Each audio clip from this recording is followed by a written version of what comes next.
Hello, everybody. I'm sorry for the delayed posting. Here we're coming to a discussion on public speaking versus group communication. My I'm going to start. I'm going to start with actually a game that some of you may be familiar with.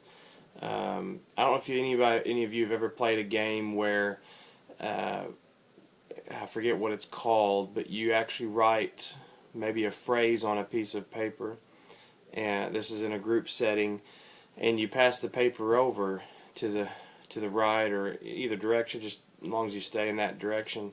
So let's say we pass the paper to the right, then the next person actually draws a picture based on the phrase that you put on the paper. And then the next person, without seeing your original phrase, looks at the picture and then develops what they think the phrase is. And then the following person has to draw based on that phrase. So you can see how this form of communication can get wildly out of step by the time it comes completely back around to yourself. At any rate, the reason I bring up this game is because it really emphasizes how important communication is, whether in a group setting or in public speaking. And I think because of the nature of the two, they have two different audiences. One is a group, obviously a small group that you're interacting with, and in public speaking you have an audience which they're not really interacting. You're giving them your take on a subject. So for that reason, aside from the environment, I would say that the two are very similar. And there's three primary reasons that I want to say that they're similar. First of all, there's awareness. Secondly, critical thinking. And thirdly, ethical communication. Those three are paramount in both in order to have, well, good public speaking or to have good group communication. Either way, communication is important, and those three elements are what kind of link them together. First of all, let me talk about awareness. You have to be aware when you're doing public speaking of the audience's cultural background, or their diversity or their experiences. And it's all in the part of preparing for your public speaking. The same is true for group communication.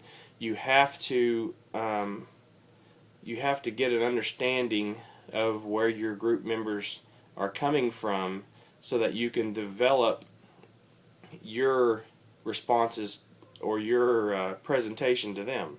So the same principle applies. That takes some forethought. It takes some thinking about where those people have come from.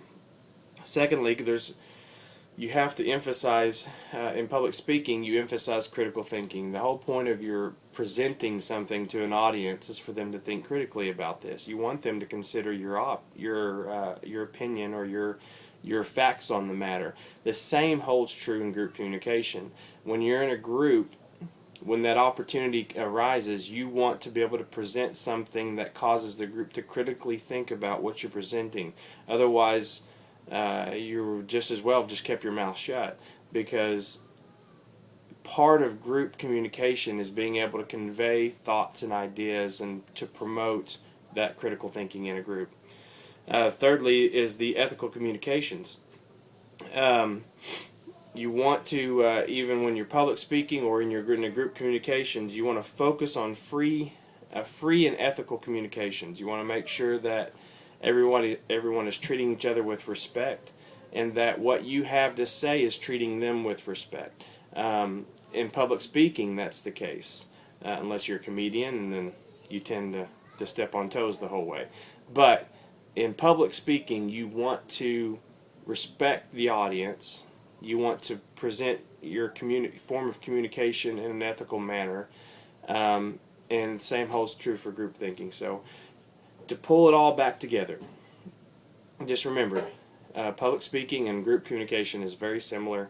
The three primary reasons why are awareness, critical thinking, and ethical communication.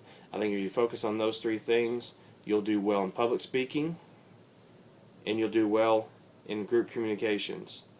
But at the end of the day, they're both very similar, just different environments. I appreciate your time, and I hope this helps you with your communication skills on down the road. Thank you.